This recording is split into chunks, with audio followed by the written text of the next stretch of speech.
R.E.M. Written by Ashley Schaller, narrated by Jane Maree. To the girl who fears the darkness, look to the light. He will guide you. Chapter 1. I squeeze my eyes shut and count off the seconds until I reach 60. Then I deliver a good pinch to my thigh through my leggings. Yep, that hurts.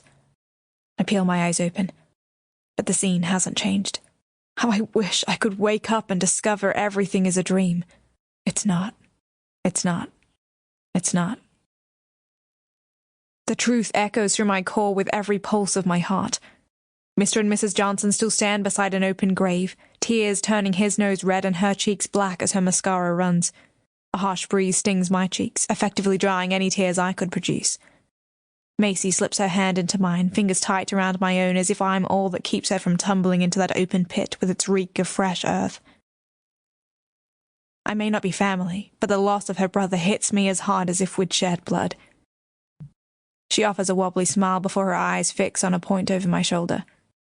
I turn and follow her gaze. Beck. Our other best friend comes toward us, black ringlets bouncing around her shoulders. Her eyebrows dip low and her eyes hold a softness identical to the downturn of her glossy lips. I slip my hand free from Macy's and step out of the way so she can hug Beck. They cling to each other while Beck pats Macy's shoulder and murmurs words of comfort. Does she even hear them? They sound like meaningless nonsense to me. How can this hole in my heart ever really get better? I hang back, arms crossed over my middle, and turn to face Luke's grave so I won't be invited into the embrace. Plumes of white roses stand on either side of the black pit. They should have chosen sunflowers, or at least something cheery with a splash of colour. That's who Luke is. Was.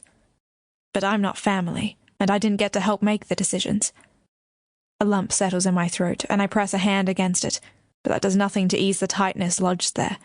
With each breath, the deep ache grows, twisting a hole in my core. Gwen. Beck steps away from the embrace and squeezes my hand. I can't bring my numb fingers to respond.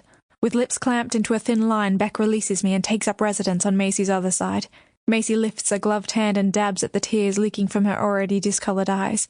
The pastor steps to the grave and opens his Bible. His lips move, suggesting speech, but all I can see are Luke's parents. Mrs. Johnson blots the mascara running down her cheeks with a crumpled tissue, and Mr. Johnson wraps an arm around her shaking shoulders. They both stare at their son's casket with bloodshot eyes. Fresh tears spill down my own cheeks. Is it possible to run out? I almost wish I could. A gust of frigid wind whips through the... Sample complete. Ready to continue?